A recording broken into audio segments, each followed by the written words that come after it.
What's going on YouTube? Listen up, young elder gang. This is Dr. Omar at you with another banger. Please make sure you like, subscribe, and share this video, fam. I hope this video get at least 100,000 likes. In this video, you will find history, definitions, scripture, information, and best of all, what we Americans have been deprived of from the beginning, the truth. Keep in mind, this content used in this video is intended for entertainment, educational, and informational purposes only. We will give you the total truth as we best understand it today. Be sure to hit that like button, young elder gang. Hit that subscribe button if you're new to the channel. Hit that bell, and don't forget to check back with us every day for new content. All right, let's get started. Yo, let's talk about David Walker. This dude was born free in North Carolina, but he saw the horrors of slavery all around him.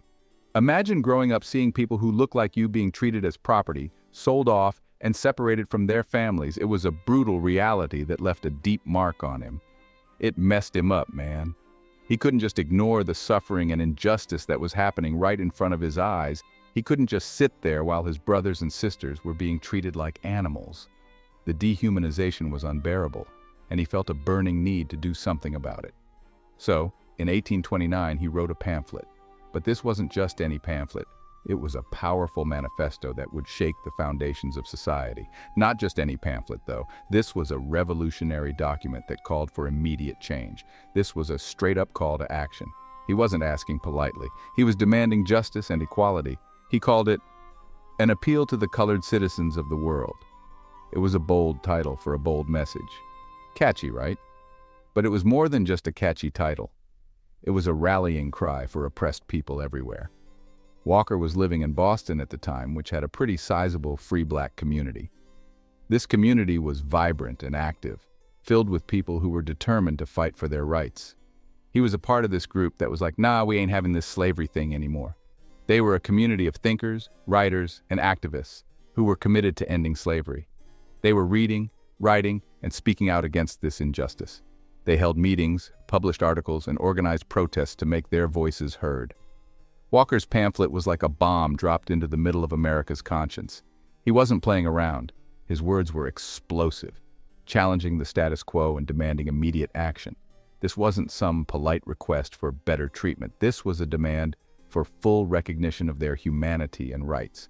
Walker was demanding full-on liberation. He wanted nothing less than complete freedom for all enslaved people. He was like, listen up.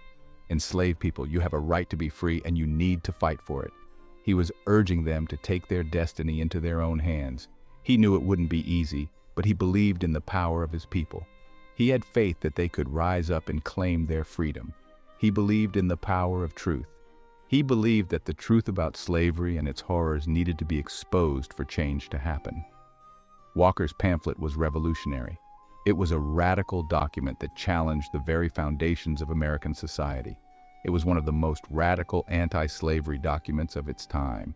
It called for immediate and uncompromising action against the institution of slavery.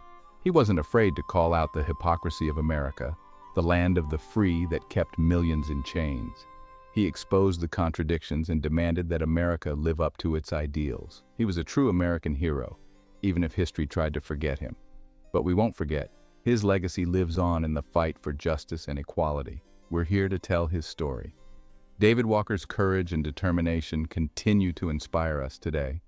His message is as relevant now as it was then, reminding us that the fight for freedom and justice is ongoing. Walker didn't sugarcoat anything. He was a man of conviction, a man who saw the world in stark terms of right and wrong, justice and injustice. He laid it out in black and white. Slavery was an abomination, a sin against God and humanity. To him, there was no middle ground, no room for compromise. He called on enslaved people to rise up and overthrow their oppressors. He believed that the time for patience and passive resistance was over. He was like, look, I know it's dangerous, but what's the alternative? To live and die in chains? To pass this suffering on to the next generation? He argued that enslaved people had the right to use any means necessary to achieve their freedom, even violence. He saw it as a moral imperative, a duty to oneself and to future generations. Now I know what you're thinking. Trevor, violence is never the answer, and you're right, in an ideal world, it wouldn't be. But imagine living in a system so brutal, so dehumanizing that violence seems like the only option. Imagine the daily indignities, the constant fear, the relentless oppression. Walker knew that white slaveholders would never willingly give up their power. They had too much to lose, too much invested in the system of slavery. He'd seen the cruelty, the barbarity of slavery firsthand. He knew the lengths to which slaveholders would go to maintain their control. He knew that freedom wouldn't be given. It had to be taken. It had to be fought for, with every ounce of strength and courage. He urged enslaved people to arm themselves, to fight back against their oppressors. He believed that self-defense was not just a right, but a necessity. He was like, "They treat you like animals? Well, it's time to show them what happens when you back a wild animal into a corner. It's time to show them the strength and resilience of the human spirit." His words were powerful, incendiary. They cut through the complacency and apathy, igniting a sense of urgency and determination. They lit a fire under the abolitionist movement, inspiring both black and white activists to join the fight for freedom. His message resonated across racial and social divides, uniting people in a common cause. But they also terrified slaveholders who saw Walker's pamphlet as a dangerous incitement to rebellion. They feared the loss of their power, their way of life, and they were right to be afraid. Walker's words were a call to action, a challenge to the status quo. They were a reminder that the fight for freedom was far from over, and that the oppressed would not remain silent forever. Walker was a deeply religious man, and he used the Bible to dismantle the arguments of slaveholders. He believed that the teachings of Christianity were fundamentally opposed to the institution of slavery, and he sought to expose the moral contradictions of those who claimed to be both Christians and supporters of slavery. He was like, "You call yourselves Christians? How can you justify the enslavement of your fellow human beings while professing to follow the teachings of Jesus Christ?" Walker's arguments were not just rhetorical. They were deeply rooted in his understanding of Christian doctrine and the moral imperatives it imposed. You think Jesus would be cool with this whole slavery thing? Walker challenged the very foundation of the pro-slavery argument by invoking the image of Jesus, a figure synonymous with compassion, love, and justice. He asked his audience to consider whether their actions were in line with the teachings of Christ. He pointed to the hypocrisy of a nation founded on the principles of liberty and equality, while simultaneously upholding the institution of slavery. Walker's critique was not limited to religious arguments. He also drew on the political ideals that were supposed to define the American nation. He quoted the Declaration of Independence, reminding his readers that all men are created equal and endowed with certain unalienable rights, including life, liberty, and the pursuit of happiness. These words, he argued, were not just lofty ideals, but promises that needed to be fulfilled for all people, regardless of race. He was like, "Hello? Remember that whole all men are created equal thing?" Walker's use of the Declaration of Independence was a powerful rhetorical strategy. By highlighting the gap between the nation's professed ideals and its actual practices, he forced his readers to confront the moral and ethical inconsistencies in their own beliefs. Does that not apply to black people? Walker's pointed questions were designed to provoke a moral reckoning. He wanted his readers to grapple with the reality that the principles of equality and liberty were being denied to an entire race of people. He argued that the principles of Christianity and the ideals of the American Revolution were fundamentally incompatible with slavery. Walker's appeal was not just to the intellect, but to the conscience of his readers. He sought to awaken a sense of moral urgency and responsibility. He called on white Americans to live up to their own values, to repent for the sin of slavery, and to join the fight for abolition. Walker's message was clear. True Christians and true patriots could not stand idly by while the atrocity of slavery continued. Walker's appeal to higher principles was incredibly effective. His arguments resonated with many who were already uneasy about the moral implications of slavery. By framing the issue in terms of religious and national ideals, he was able to reach a broader audience. He forced Americans to confront the contradiction at the heart of their nation, the gap between their professed ideals and the reality of their actions. Walker's writings were a call to action, urging people to bridge this gap and create a society that truly reflected the values it claimed to uphold. He challenged them to live up to their own rhetoric, to create a society that truly embodied the principles of liberty and justice for all. Walker's legacy is a testament to the power of moral and ethical persuasion. His appeal to higher principles continues to inspire those who fight for justice and equality today. Walker's pamphlet was like contraband. It was illegal to distribute in the South, but that didn't stop people from getting it into the hands of those who needed to read it most. Black sailors, who often traveled between northern ports and the South, became key distributors of Walker's appeal. They were like the original Underground Railroad, smuggling messages of hope and resistance into the heart of slave territory. Copies of the pamphlet were sewn into clothing, hidden in barrels of goods, and even tucked into the folds of maps. It was a risky business. Getting caught with Walker's appeal could mean beatings, imprisonment, or even death, but the risks were outweighed by the potential rewards. The impact of Walker's pamphlet was immediate and profound. It sparked fear and outrage among white slaveholders, who saw it as a direct threat to their way of life. But for enslaved people, it was a beacon of hope, a call to action that resonated deeply with their own desire for freedom. It showed them that they were not alone, that others were fighting for their liberation. David Walker was a member of the Prince Hall Freemasonry, a black fraternal order. While he wrote and published his influential pamphlet, Appeal to the Colored Citizens of the World in 1829. David Walker wasn't going to be a victim of the Black Christian Code. Black codes were a series of laws passed in the southern United States after the Civil War to restrict the rights of so-called African Americans. Black codes restricted black people's right to own property, conduct business, buy and lease land, and move freely through public spaces. A central element of the black codes were vagrancy laws.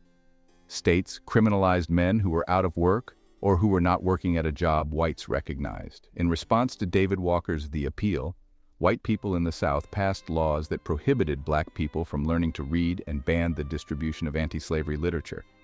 In 1830, North Carolina's General Assembly passed laws that limited the movement of free black people, prohibited them from communicating with other free black people, and banned marriage between free and enslaved black people. Walker's appeal for a slave rebellion, widely reprinted after his death, was accepted by a small minority of abolitionists, but most anti-slavery leaders and free blacks rejected his call for violence at the time. Walker's only son, Edwin G. Walker, was elected to the Massachusetts legislature in 1866. Walker's appeal shocked the American conscience and set in motion a burgeoning movement for immediate abolition. It also helped spark a backlash in the white South. However, his writing and legacy lived on. Walker's appeal influenced the thinking of abolitionists and civil rights activists for years to come. His son, Edward G. Walker, born after his death, carried on his father's abolitionist work, collaborating with other Boston abolitionists such as Lewis Hayden. Let's read a little from the appeal. He starts by saying, "My dearly beloved brethren and fellow citizens, having traveled over a considerable portion of these United States and having, in the course of my travels, taken the most accurate observations of things as they exist. The result of my observations has warranted the full and unshaken conviction that we, colored people of these United States, are the most degraded, wretched, and abject set of beings that ever lived since the world began, and I pray God that none like us ever may live again until time shall be no more. They tell us of the Israelites in Egypt, the Helots in Sparta, and of the Roman slaves, which last were made up from almost every nation under heaven, whose sufferings under those ancient and heathen nations were, in comparison with ours, under this enlightened and Christian nation, no more than a cipher, or in other words, those heathen nations of antiquity had but little more among them than the name and form of slavery, while wretchedness and endless miseries were reserved, apparently in a file, to be poured out upon our fathers, ourselves, and our children by Christian Americans. I call upon the professing Christians, I call upon the philanthropist, I call upon the very tyrant himself, to show me a page of history, either sacred or profane, on which a verse can be found, which maintains that the Egyptians heaped the insupportable insult upon the children of Israel by telling them that they were not of the human family. Can the whites deny this charge? Have they not, after having reduced us to the deplorable condition of slaves under their feet, held us up as descending originally from the tribes of monkeys or orang-outangs? Oh my God, I appeal to every man of feeling. Is not this insupportable? Is it not heaping the most gross insult upon our miseries because they have got us under their feet and we cannot help ourselves? Oh, pity us, we pray thee, Lord Jesus Master. Has Mr. Jefferson declared to the world that we are inferior to the whites, both in the endowments of our bodies and our minds? It is indeed surprising that a man of such great learning, combined with such excellent natural parts, should speak so of a set of men in chains, I do not know what to compare it to, unless, like putting one wild deer in an iron cage, where it will be secured, and hold another by the side of the same, then let it go, and expect the one in the cage to run as fast as the one at liberty. So far, my brethren, were the Egyptians from heaping these insults upon their slaves, that Pharaoh's daughter took Moses, a son of Israel, for her own, as will appear by the following.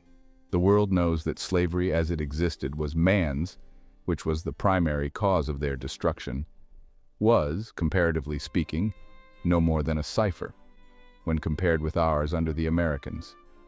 Indeed, I should not have noticed the Roman slaves, had not the very learned and penetrating Mr. Jefferson said, when a master was murdered, all his slaves in the same house or within hearing were condemned to death.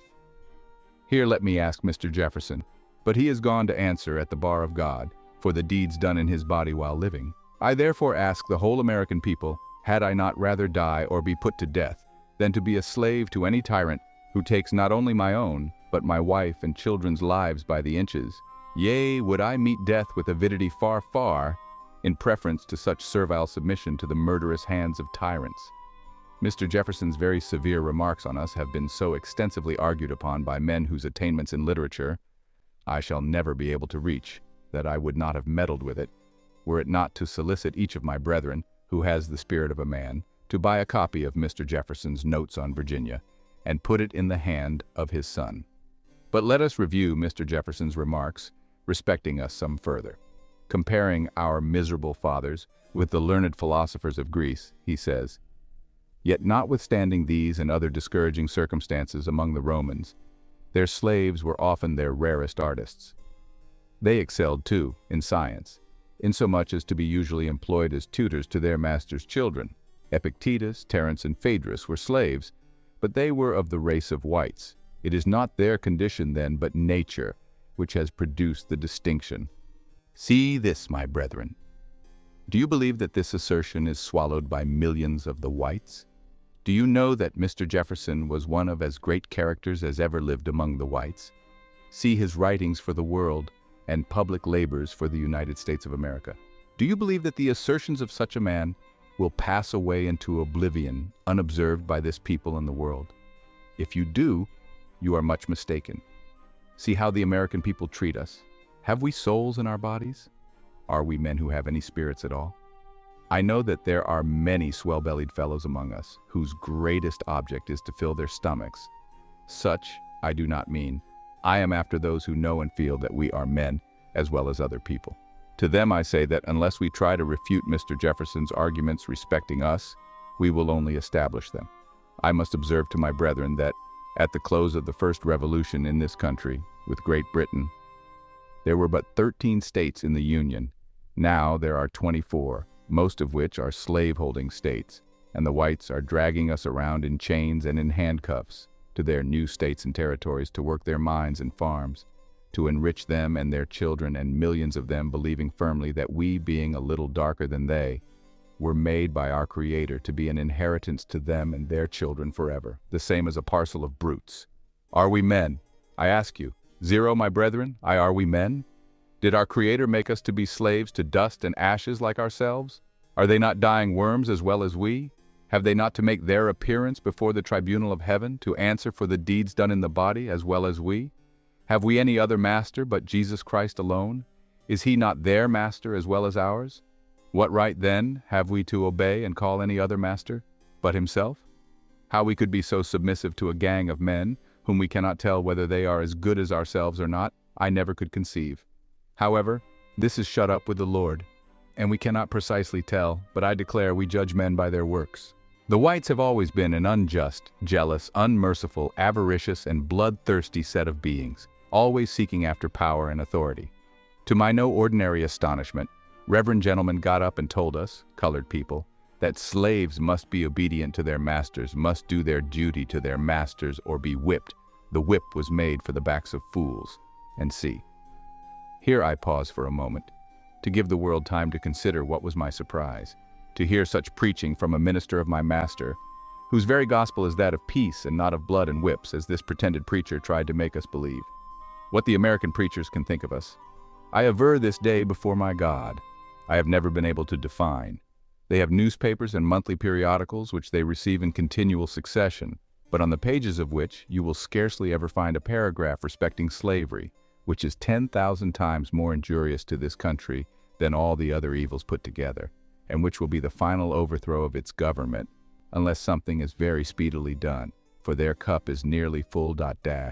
Perhaps they will laugh at or make light of this. But I tell you, Americans, that unless you speedily alter your course, you and your country are gone. If any of us see fit to go away, go to those who have been for many years and are now our greatest earthly friends and benefactors, the English. If not so, go to our brethren, the Haitians, who, according to their word, are bound to protect and comfort us. The Americans say that we are ungrateful, but I ask them, for heaven's sake, what should we be grateful to them for? For murdering our fathers and mothers? Or do they wish us to return thanks to them for chaining and handcuffing us, branding us, cramming fire down our throats, or for keeping us in slavery, and beating us nearly or quite to death to make us work in ignorance and miseries, to support them and their families? They certainly think that we are a gang of fools. Those among them who have volunteered their services for our redemption, though we are unable to compensate them for their labors, we nevertheless thank them from the bottom of our hearts and have our eyes steadfastly fixed upon them and their labors of love for God and man. But do slaveholders think that we thank them for keeping us in miseries and taking our lives by the inches? Let no man of us budge one step, and let slaveholders come to beat us from our country. America is more our country than it is the whites. We have enriched it with our blood and tears. The greatest riches in all America have arisen from our blood and tears. And will they drive us from our property and homes which we have earned with our blood? They must look sharp, or this very thing will bring swift destruction upon them. The Americans have got so fat on our blood and groans that they have almost forgotten the God of armies. But let the go on. Do the colonizationists think to send us off without first being reconciled to us?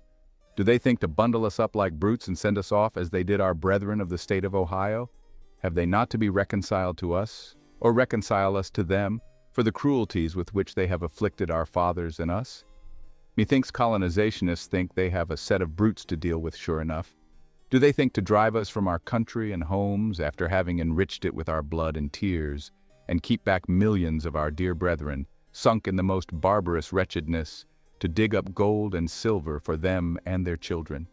Surely the Americans must think that we are brutes, as some of them have represented us to be. They think that we do not feel for our brethren whom they are murdering by the inches, but they are dreadfully deceived. What nation under heaven will be able to do anything with us unless God gives us up into its hand, but Americans? I declare to you, while you keep us and our children in bondage and treat us like brutes to make us support you and your families, we cannot be your friends. You do not look for it, do you? Treat us then like men, and we will be your friends. And there is not a doubt in my mind, but that the whole of the past will be sunk into oblivion, and we yet, under God, will become a united and happy people. The whites may say it is impossible, but remember that nothing is impossible with God. I count my life not dear unto me, but I am ready to be offered at any moment, for what is the use of living when in fact I am dead?